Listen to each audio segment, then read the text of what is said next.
Hello everyone, welcome to easyexamnotes.com. In this episode we are going to discuss about matrices in R programming. सबसे पहले हम यहाँ पे बात करेंगे मैट्रिक्स इन मैथमेटिक्स के केस में. फॉर एग्जाम्पल एक स्ट्रक्चर हमारे सामने which is something like this 1 2 3 0 5 7. ये कुछ नंबर ऑफ एलिमेंट्स है जो कि एक मैट्रिक्स के अंदर हमने रखे और यहाँ पर मैं एक ऑर्डर दे देता हूँ 3 क्रॉस 3. यदि हम लोग यहाँ पर देखें फर्स्ट 3 क्या बता रहा है, नंबर ऑफ रो को. सेकेंड 3 यहाँ पर बता रहा है नंबर ऑफ कॉलम्स को. आखिर नंबर ऑफ रो यहाँ पर है क्या? अगर मैं हॉरिजॉन्टली देखूँ, this is known as number of रो.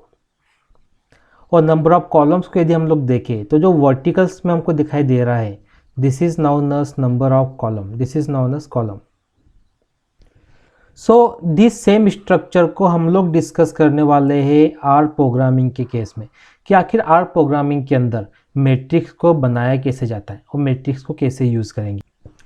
अगर थोड़ा मैं प्रीवियस एपिसोड में जाऊँ जहाँ पे हमने डिस्कस किया था आर ऑब्जेक्ट के बारे में, तो वहाँ पर हमने देखा था कि आर ऑब्जेक्ट के अंदर एक वेक्टर भी होता है, एक लिस्ट भी होता है, एक मैट्रिक्स भी होता है, अरे भी होता है.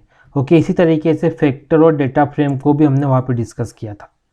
जब हम वेक्टर को क्रिएट करते हैं तो हमको सी मेथड को यूज़ करना पड़ता है, और जब हम लोग लिस्ट को यूज़ करते हैं तो हमको लिस्ट नाम की मेथड का यूज़ करना पड़ता है. ठीक इसी तरीके से मैट्रिक्स के लिए हम लोग मैट्रिक्स मेथड का यूज़ करते हैं, अरे के लिए हम लोग अरे मेथड का यूज़ करते हैं, फैक्टर के लिए फैक्टर मेथड, और डेटा फ्रेम के लिए डेटा डॉट फ्रेम मेथड का यूज़ किया जाता है. लेकिन अभी तो हम लोग मैट्रिक्स को डिस्कस कर रहे हैं, तो इसका मीनिंग ये है कि हमको यहाँ पर यूज़ करना पड़ेगा मैट्रिक्स मेथड का.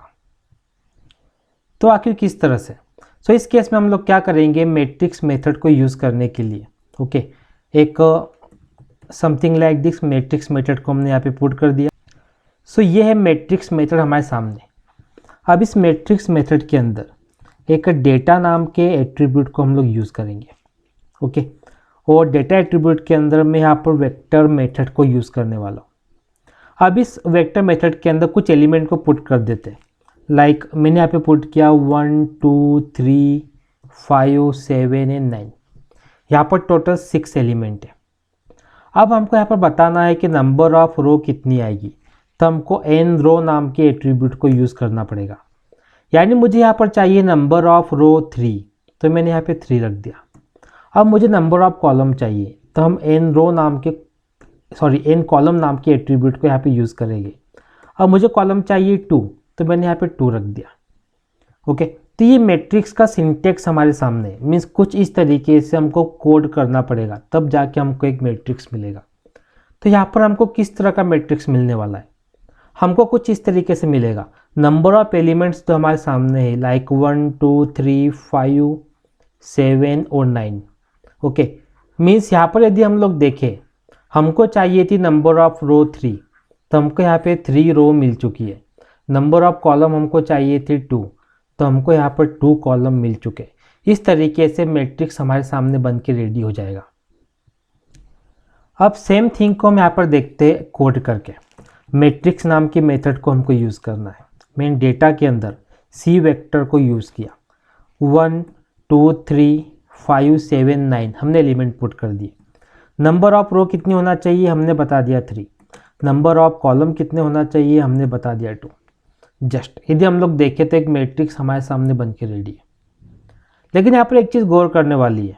अगर आप लोग ध्यान देंगे तो हमको मैट्रिक्स कुछ इस तरह से मिला है 1 2 3 5 7 9. फॉर एग्जाम्पल अगर मैं एलिमेंट को देखूँ, ओके, अगर मुझे मैट्रिक्स इस तरह से चाहिए 1 2 3 5 7 9, तो इस केस में क्या हो रहा है? ओके, तो अभी हम इस केस का डिस्कस नहीं करते. मैं इसको और सिंप्लीफाई कर देता हूँ कि हमको कुछ इस तरह से मैट्रिक्स चाहिए 1 2 3 5 7 9. सिंपल. इस केस में मैंने क्या किया कि जो एलिमेंट है ओके 1 2 3 5 7 9 कुछ इस तरह से मैंने यहाँ पे डिस्ट्रीब्यूट कर दिया है. अगर आपको इस तरह से मैट्रिक्स को चाहिए तो हमें क्या करना पड़ेगा, यहाँ पर एक और एट्रीब्यूट को यूज़ करना है, that is known as by row. Okay, equal to मैंने क्या पुट कर दिया यहाँ पे ट्रू, यानी रो वाइज डिस्ट्रीब्यूशन के लिए बाय रो का हमने यहाँ पे यूज़ किया है। सेम थिंग को मैं यहाँ पे कोड करके देखता हूँ। ओके, यहाँ पर मैंने रख दिया बाय रो इक्वल टू हमने पुट कर दिया ट्रू। अब देखते हैं कि हमें क्या मिलता है। थोड़ा केस सेंसिटिव है, ट्रू को मैंने स्मॉल कर दिया है, हमको कैपिटल यूज़ करना है, TRUE ट्रू। तो ये मैट्रिक्स हमारे सामने कुछ इस तरह से बन के रह दिए 1 2 3 5 7 9 मीन्स हॉरिजॉन्टल डिस्ट्रीब्यूशन हुआ है यहाँ पे। ओके, तो जो ट्रू को मैंने स्मॉल में पुट किया था इसको हमको कैप्स के अंदर रखना है। सो यहाँ से हम लोग चेंज कर सकते हैं। अगर नंबर ऑफ रो मुझे 2 यूज़ करना है, नंबर ऑफ कॉलम मुझे यहाँ पे 3 यूज़ करना है, तो हम चेंजेस कर सकते हैं। अब सेम थिंग को हम यहाँ पे चेंजेस करके देखते हैं। अब यहाँ पर मैं क्या करता हूँ कि जो नंबर ऑफ रो है उसको 2 कर देता हूँ और नंबर ऑफ कॉलम जो हमारे सामने है उसको हम लोग 3 कर देते हैं। हमको बाय रो एट्रीब्यूट की ज़रूरत नहीं है अभी, तो मैंने इसको हटा दिया। तो हमको कुछ मैट्रिक्स इस तरह से यहाँ पर मिलेगा।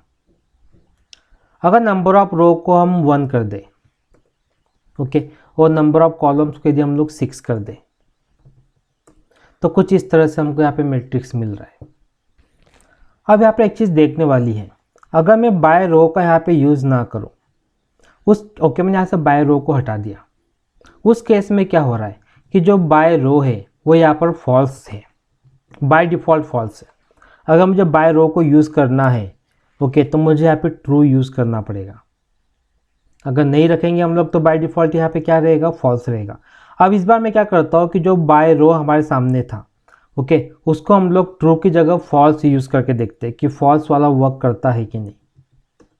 तो फॉल्स वाला यहाँ पे वर्क कर रहा है। अगर मैं by row equal to false नहीं लिखूँ तब भी कुछ फ़र्क पड़ेगा क्या? कोई फ़र्क नहीं पड़ेगा, हमको ऊपर और नीचे का आउटपुट सेम दिखाई दे रहा है। अब ऐसा नहीं है कि हमने यहाँ पे नंबर्स को यूज़ किया है, हम चाहे तो यहाँ पे एक स्ट्रिंग या कैरेक्टर को भी यूज़ कर सकते हैं। लाइक मैं यहाँ पे यूज़ करता हूँ ABCDEF।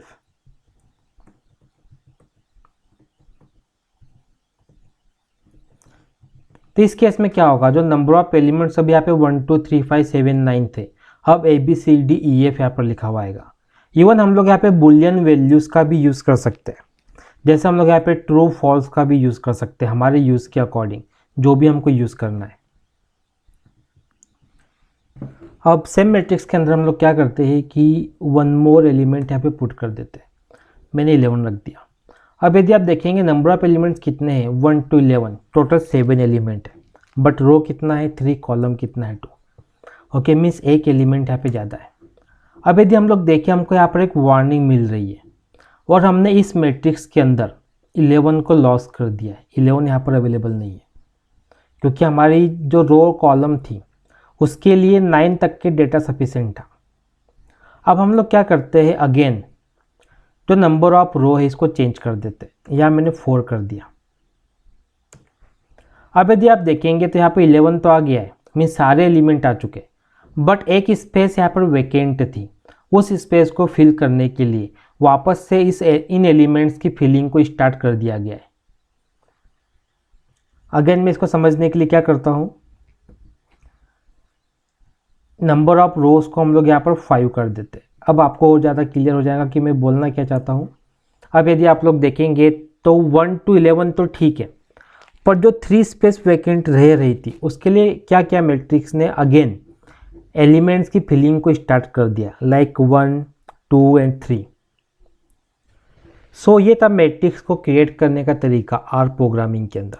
वैसे यहाँ पे मैट्रिक्स अभी एंड नहीं हुआ है, हम फ्यूचर एपिसोड्स में और भी बहुत कुछ डिस्कस करने वाले हैं मैट्रिक्स के बारे में। जैसी हमारी रिक्वायरमेंट रहेंगी वैसे हम मैट्रिक्स को और डिस्कस करते जाएंगे। आई होप आपको आज का लेक्चर क्लियर हुआ होगा एंड आपकी तरफ से कोई भी डाउट हो, कोई भी क्वेश्चन हो, आप कमेंट बॉक्स में लिख भेजिए। नेक्स्ट एपिसोड में आपके डाउट को, क्वेश्चन को सॉल्व करने की पूरी कोशिश करेंगे। Thank you for watching.